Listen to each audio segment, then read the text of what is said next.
So hi hello friends, welcome to the G K smart circle YouTube channel. ಯಾವೆಲ್ಲ ಒಂದು ಅಭ್ಯರ್ಥಿಗಳು PSI ಆಗಿರ್ಬೋದು, KIS ಆಗಿರ್ಬೋದು, ಸೊ ಇದಕ್ಕೆ ಓದ್ಕೊಳ್ತಾ ಇದ್ರು ಆ ಎಲ್ಲ ಅಭ್ಯರ್ಥಿಗಳಿಗೆ 2022ನೇ ಸಾಲಿನಲ್ಲಿ ನಡೆದಿರತಕ್ಕಂಥ 15 ಅತ್ಯಂತ ಪ್ರಮುಖ ಎಸ್ಸೆ ರೇಟಿಂಗ್ಗಳನ್ನು ನಿಮ್ಮ ಮುಂದೆ ತಂದಿದ್ದೀನಿ. ಟಾಪ್ ಮೋಸ್ಟ್ 15 ಎಸ್ಸೆ ರೇಟಿಂಗ್ಸ್ಗಳು ಇವಾಗಿರ್ತವೆ. ತುಂಬಾ ಇಂಪಾರ್ಟೆಂಟ್ ಆಗಿರ್ತಕ್ಕಂಥ ಎಸ್ಸೆ ರೇಟಿಂಗ್ಗಳು. ಹಾಗಾದರೆ ಒಂದನೇ ಎಸ್ಸೆ ರೇಟಿಂಗ್ ಏನಿದೆ ನೋಡಿ, impact of Russia Ukraine crisis on Indian economy. ನೋಡಿ, ಭಾರತೀಯ ಆರ್ಥಿಕತೆಯ ಮೇಲೆ ರಷ್ಯಾ ಮತ್ತು ಉಕ್ರೇನ್ನ ಬಿಕ್ಕಟ್ಟು ಯಾವ ರೀತಿಯಾಗಿ ಪರಿಣಾಮ ಬೀರಿದೆ ಅಂತ ನೋಡಿ. ಒಂದು ಮೂಲದವಾಗಿ ನಮಗೆ ರಷ್ಯಾ ಮತ್ತು ಉಕ್ರೇನ್ನ ಬಿಕ್ಕಟ್ಟಿನಿಂದ ತೈಲದ ಮೇಲೆ ಅತ್ಯಂತ ಹೆಚ್ಚಿನ ಪ್ರಮಾಣದಲ್ಲಿ ಹೊಡೆತ ಬಿತ್ತು. ಅಷ್ಟೇ ಅಲ್ಲದೆ ಉಕ್ರೇನ್ ನಮಗೆ ಅತಿ ಹೆಚ್ಚಿನ ಪ್ರಮಾಣದಲ್ಲಿ ಸೂರ್ಯಕಾಂತಿ ಎಣ್ಣೆಯನ್ನು ರಫ್ತು ಮಾಡುತ್ತಿತ್ತು. ಸೊ ಅದು ಕೂಡ ನಿಂತೋಯ್ತು. ಯಾವಾಗ ಸೂರ್ಯಕಾಂತಿ ಎಣ್ಣೆಯನ್ನು ಉಕ್ರೇನ್ ರಫ್ತು ಮಾಡುವುದನ್ನು ನಿಲ್ಲಿಸ್ತೋ ಆ ಒಂದು ಸಮಯದಲ್ಲಿ ಇಂಡೋನೇಷ್ಯಾ ಕೂಡ ತಾಳೆ ಎಣ್ಣೆಯನ್ನು ರಫ್ತು ಮಾಡುವುದನ್ನು ನಿಲ್ಲಿಸ್ತು. ಯಾಕಂದರೆ ತನ್ನ ದೇಶಕ್ಕೆ ಅಲ್ಲಿ ಉಕ್ರೇನ್ನಿಂದ ಏನು ಬರ್ತಿತ್ತಲ್ಲ, ಒಂದು ಡೀಸೆಲ್ ಆಗಿರ್ಬೋದು, ಪೆಟ್ರೋಲ್ ಆಗಿರ್ಬೋದು, ಇವೆಲ್ಲ ಸೊ ಅಲ್ಲಿ ಹಣದುಬ್ಬರ ಜಾಸ್ತಿ ಆಯಿತು. ಆ ಹಣದುಬ್ಬರವನ್ನು ನಿಯಂತ್ರಣ ಮಾಡಲಿಕ್ಕೋಸ್ಕರ ತಾಳೆಯನ್ನು ರಫ್ತು ಮಾಡುವುದನ್ನು ಉಕ್ರೇನ್ ನಿಲ್ಲಿಸಿಬಿಡ್ತು. ಅಲ್ಲಿ ಅಂದರೆ ಹಣದುಬ್ಬರವನ್ನು ಕಂಟ್ರೋಲ್ ಮಾಡೋಕ್ಕೆ ಅಲ್ಲಿ ತಾಳೆಯನ್ನು ನಿಲ್ಲಿಸಿದ್ರಿಂದ ನಮ್ಮ ಭಾರತದಲ್ಲಿ ಮತ್ತು ಆಯಿಲ್ನ ಹೆಚ್ಚಿಗೆ ಆಗಿದ್ದರಿಂದ ಇಲ್ಲಿ ಏನಾಯಿತು, ಹಣದುಬ್ಬರ ಜಾಸ್ತಿ ಆಯಿತು. ಆರ್ಥಿಕತೆಗೆ ತುಂಬಾ ಹಿನ್ನಡೆಯಾಗಿದೆ. ಸೊ ಈ ಒಂದು ಸಮಯದಲ್ಲಿ ರೂಪಾಯಿನ ಮೌಲ್ಯ ಡಾಲರ್ ಎದುರು 77.67 ಕುಸಿತವನ್ನು ಕಂಡಿದೆ. ಸೊ ಈ ಒಂದು ಮಾಹಿತಿಯನ್ನು ಹಾಕಿ ನೀವು ಸಂಪೂರ್ಣವಾಗಿರ್ತಕ್ಕಂಥ ಒಂದು ಎಸ್ಸೆ ರೇಟಿಂಗನ್ನು ಬರಿಬೇಕಾಗುತ್ತೆ. ಇನ್ನು ಎರಡನೇದಾಗಿ ಟಾಪಿಕ್ ನೋಡಿ ಏನಿದೆ ಅಂದರೆ, ban on plastic environment versus economy ಅಂತ ಹೇಳ್ತೀವಿ. ಅಂದರೆ ಪ್ಲಾಸ್ಟಿಕ್ ಪರಿಸರದ ಮೇಲೆ ನಿಷೇಧ ಹೇರಿದೆ. ಹಾಗಾದರೆ ಅದರ ಒಂದು ಆರ್ಥಿಕತೆಯನ್ನು ಕುರಿತು ಬರೆಯಿರಿ. ಪ್ಲಾಸ್ಟಿಕ್ ಏನಿದೆ ಪರಿಸರಕ್ಕೆ ಸಂಬಂಧಪಟ್ಟಂತೆ ಹಾನಿ ಮಾಡುತ್ತದೆ ಅಂತ ಹೇಳಿ ಒಂದು ಪ್ಲಾಸ್ಟಿಕ್ಕನ್ನು ನಿಷೇಧ ಮಾಡ್ತು. ಸೊ ಈ ಒಂದು ಪ್ಲಾಸ್ಟಿಕ್ ನಿಷೇಧವು ಆರ್ಥಿಕತೆಯ ಮೇಲೆ ಹೇಗೆ ಹೊಡೆತ ಬಿದ್ದಿದೆ ಮತ್ತು ಇದರಿಂದ ಪರಿಸರಕ್ಕೆ ಎಷ್ಟೆಲ್ಲ ಯೂಸ್ ಇದೆ, ಈ ಒಂದು ಪ್ಲಾಸ್ಟಿಕ್ಕಿಗೆ ಸಂಬಂಧಪಟ್ಟಂತೆ ಏನೇನು ಕ್ರೈಟೀರಿಯಾಸ್ ಇದೆ ಅಂತಕ್ಕಂಥದ್ದು. ಸೊ ರೀಸೆಂಟಾಗಿ ನಡೆದಿರ್ತಕ್ಕಂಥ ಪ್ರಮುಖ ನಿಷೇಧ ಇದಾಗಿದೆ. ಸೊ ಓಕೆ, ಇನ್ನು ಮೂರನೇ ನೋಡಿ, ಗ್ರೋವಿಂಗ್ ಟ್ರೆಂಡ್ಸ್ ಆಫ್ ಪ್ರೈವೇಟೈಸೇಷನ್ ಅಂತ ಹೇಳ್ತೀವಿ. ಅಂದರೆ ನೋಡಿ, ಬೆಳೆಯುತ್ತಿರುವ ಖಾಸಗೀಕರಣದ ಪ್ರವೃತ್ತಿಗಳು. ನೋಡಿ, ಹಣದುಬ್ಬರ ಜಾಸ್ತಿಯಾಗಿದೆ, ಸರ್ಕಾರದ ಹತ್ರ ದುಡ್ಡಿಲ್ಲ. ಸೊ ಈಗ ಕೇಂದ್ರ ಸರ್ಕಾರ ನಿರ್ಧಾರ ಮಾಡಿದೆ 1,00,000 ಕೋಟಿಯನ್ನು ಸಾಲ ಮಾಡಲು. ಈ ಒಂದು ದೃಷ್ಟಿಯಿಂದಾಗಿ ಈಗ ಖಾಸಗೀಕರಣದತ್ತ ಮುಖ ಮಾಡಿದೆ. ಅಂದರೆ ತನ್ನಲ್ಲಿರ್ತಕ್ಕಂಥ ಆಸ್ತಿಯನ್ನು ಪ್ರೈವೇಟೈಸೇಷನ್ ಮಾಡಿ ಹಣ ಗಳಿಸ್ತಕ್ಕಂಥದ್ದು. ಓಕೆ, ಸೊ ಈ ಒಂದು ಮಾಹಿತಿ ಎಷ್ಟರ ಮಟ್ಟಿಗೆ ಸರಿಯಾಗಿದೆ ನೋಡಿ. ಎಲ್ಲ ಒಂದು ವಿಮಾನಗಳಾಗಿರ್ಬೋದು, ರಸ್ತೆಗಳಾಗಿರ್ಬೋದು, ಏರ್ಪೋರ್ಟ್ಗಳು, ಸುಮಾರು ಇವನ್ನೆಲ್ಲ ಖಾಸಗೀಕರಣವನ್ನು ಮಾಡ್ತಾಯಿದ್ದಾರೆ. ಸ್ಕೂಲ್ಗಳಾಗಿರ್ಬೋದು. ಸೊ ಇವೆಲ್ಲ ಖಾಸಗೀಕರಣ ಮಾಡೋದ್ರಿಂದ ಏನು ಬೆನಿಫಿಟ್ಸ್ ಇದೆ, ಏನು ಡಿಸ್ಅಡ್ವಾಂಟೇಜಸ್ ಇದೆ, ಅಡ್ವಾಂಟೇಜು, ಡಿಸ್ಅಡ್ವಾಂಟೇಜು ಮತ್ತು ಇದರೆಲ್ಲರ ನಡುವೆಯಾಗಿ ನಮಗೆ ಪರಿಣಾಮ ಏನು ಬೀರುತ್ತದೆ ಅದರ ಬಗ್ಗೆ. ಸೊ ಅದರಲ್ಲಿ ಒಂದು ಟಿಪ್ಪಣಿಯನ್ನು ನೀವು ಬರಿಬೇಕಾಗುತ್ತೆ. ಓಕೆ, ಇನ್ನು ನಾಲ್ಕನೇದು ನೋಡಿ, ನ್ಯಾಷನಲ್ ಎಜುಕೇಷನ್ ಪಾಲಿಸಿ ಅಂತ ಹೇಳ್ತೀವಿ. ಅಂದರೆ ಇತ್ತೀಚೆಗೆ ಹೊಸ ಶಿಕ್ಷಣ ನೀತಿಯನ್ನು ಘೋಷಿಸಲಾಗಿದೆ. ಓಕೆ, ರಾಷ್ಟ್ರೀಯ ಶಿಕ್ಷಣ ನೀತಿಯನ್ನು ಜಾರಿಗೆ ತರಲಾಗಿದೆ. ಓಕೆ, ಸೊ ಈ ಒಂದು ಶಿಕ್ಷಣ ನೀತಿಯಿಂದಾಗಿ ತುಂಬಾ ಒಂದು ಕರೆಂಟ್ ಅಫೇರ್ಸ್ ಇದಿದೆ, ಕೇಳ್ತಕ್ಕಂಥ ಚಾನ್ಸಸ್ ಇದೆ ಫ್ರೆಂಡ್ಸ್. ಇನ್ನು ಐದನೇ ನೋಡಿ, online schooling can it be the future education Indian. ನೋಡಿ, ಭವಿಷ್ಯದ ಆನ್ಲೈನ್ ಶಿಕ್ಷಣ ಏನಿದೆ ಇದು ಭವಿಷ್ಯದ ಶಿಕ್ಷಣವಾಗಿರಬಹುದು ಎಂಬತಕ್ಕಂಥದ್ದು. ಅಂದರೆ ಈ ಕಾಲದಲ್ಲಿ ಕೊರೋನಾ ಆಗಿರ್ಬೋದು, ಒಂದು ಜಾಗತಿಕ ತಾಪಮಾನ ಆಗಿರ್ಬೋದು, ಹವಾಮಾನ ಬದಲಾವಣೆಯಿಂದಾಗಿ ಸುಮಾರು ರೋಗಗಳು ಹುಟ್ಟಿಕೊಳ್ತಾ ಇದೆ. ಈ ಒಂದು ಕಾಲದಲ್ಲಿ ಆನ್ಲೈನ್ ಶಿಕ್ಷಣ ಅದು ನಮಗೆ ಭವಿಷ್ಯದ ಶಿಕ್ಷಣವಾಗಬಹುದು. ಅಂದರೆ ಮೂಲತಃವಾಗಿ ಆ ಒಂದು ಆನ್ಲೈನ್ ಶಿಕ್ಷಣ ಇನ್ನು ಮುಂದೆ ನೀವು ಸ್ಕೂಲಿಗೆ ಹೋಗದಂತೆ ಆನ್ಲೈನಲ್ಲೇ ನಿಮಗೆ ಎಲ್ಲದೂ ಸಿಗುತ್ತೆ. ಸೊ ಈ ತರಹದ ಒಂದು ಪರಿಣಾಮವನ್ನು ಎದುರಿಸಬಹುದೇ ಭಾರತ?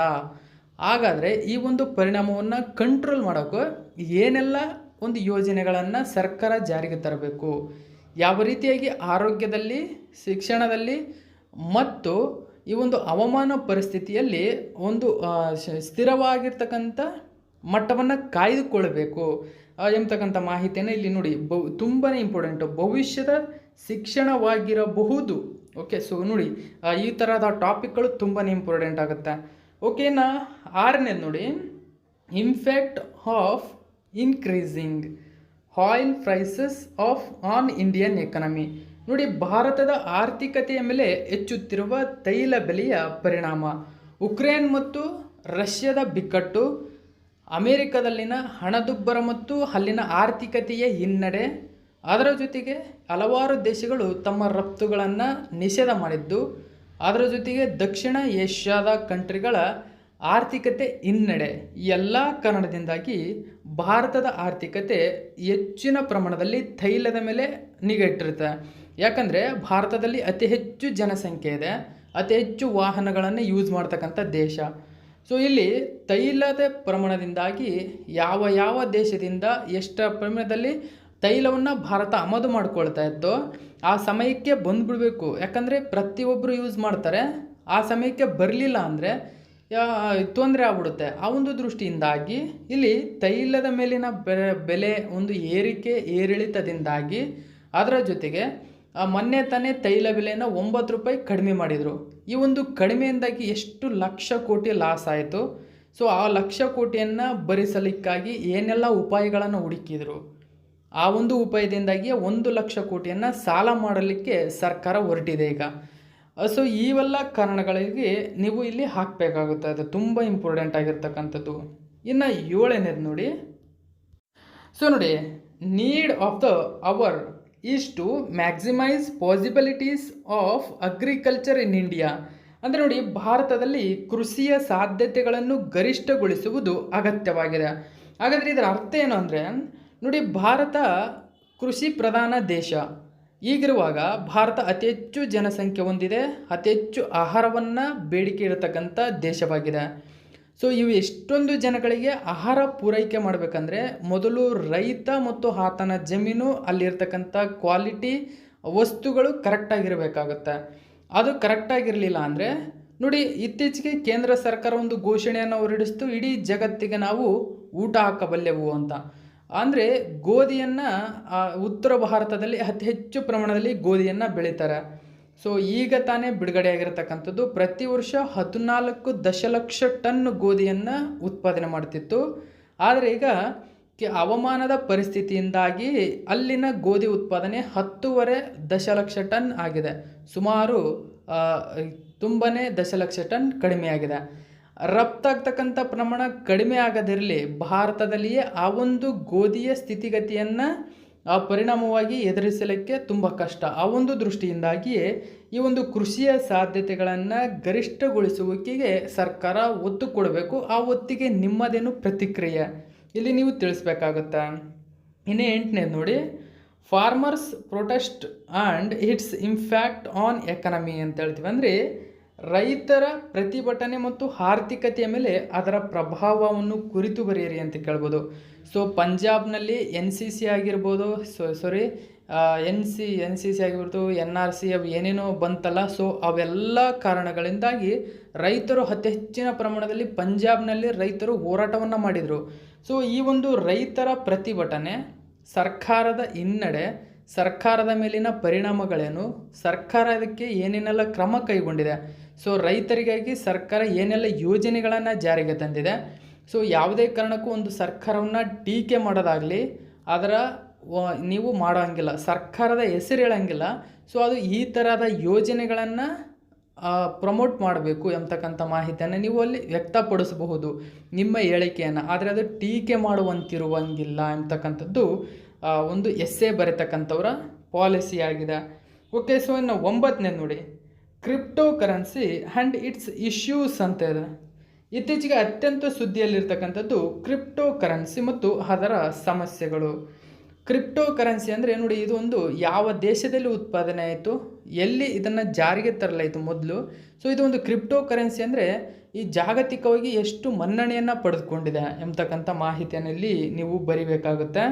ಇನ್ನು 10ನೇದಾಗಿ ನೋಡಿ, global recession and shapes of economy ಅಂತ ಹೇಳ್ತೀವಿ. ಅಂದರೆ ಜಾಗತಿಕ ಹಿಂಜರಿತ ಮತ್ತು ಆರ್ಥಿಕತೆಯ ಆಕಾರಗಳು ಎಂಬತಕ್ಕಂಥದ್ದನ್ನು ಕೇಳಬಹುದು.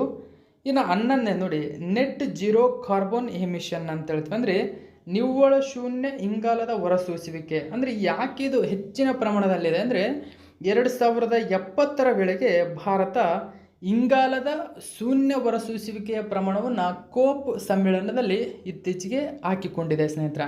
ಅಂದರೆ ಆ ಒಂದು ಸಮ್ಮೇಳನದಲ್ಲಿ ಭಾರತ ಹೇಳಿದೆ 2070ರ ವೇಳೆಗೆ ಭಾರತದಲ್ಲಿ ಶೂನ್ಯ ಪ್ರಮಾಣದಲ್ಲಿ ಇಂಗಾಲದ ಹೊರಸೂಸುವಿಕೆಯ ಪ್ರಮಾಣವನ್ನು ಶೂನ್ಯ ಪ್ರಮಾಣಕ್ಕೆ ತರಬೇಕು ಎಂಬತಕ್ಕಂಥ ಗುರಿಯನ್ನು ಹಾಕಿಕೊಂಡಿದೆ.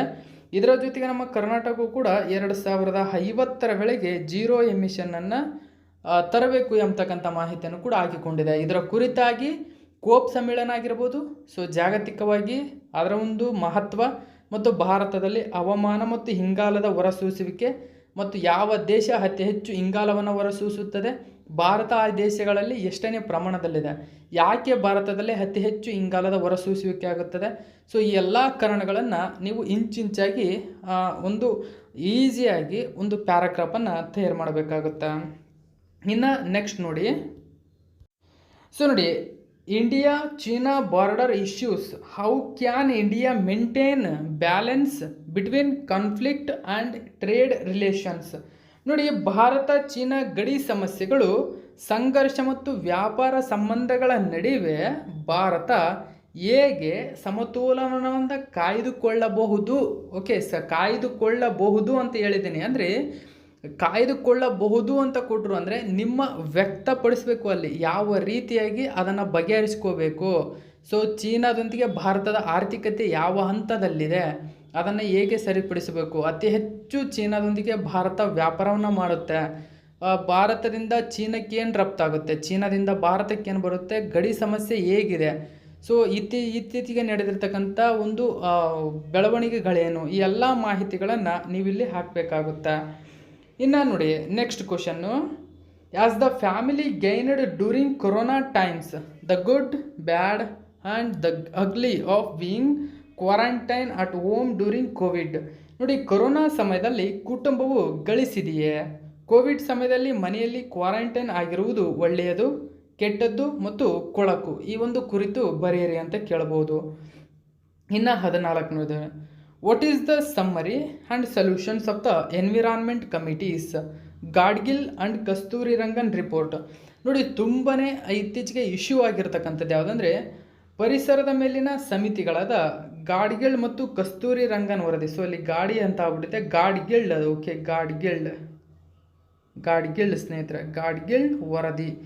ಸೊ ಮತ್ತು ಕಸ್ತೂರಿ ರಂಗನ್ ವರದಿಯ ಸಾರಾಂಶದ ವಿವರಣೆಯನ್ನು ಕುರಿತು ಬರೆಯಿರಿ ಅಂತ ಕೇಳ್ಬೋದು. ಮತ್ತು ಅದಕ್ಕೆ ಸಂಬಂಧಪಟ್ಟಂತೆ ವೆಸ್ಟರ್ನ್ ಘಾಟ್ಸ್ಗೆ ಸಂಬಂಧಪಟ್ಟಿದೆ ಅಲ್ವಾ ಇವೆರಡು.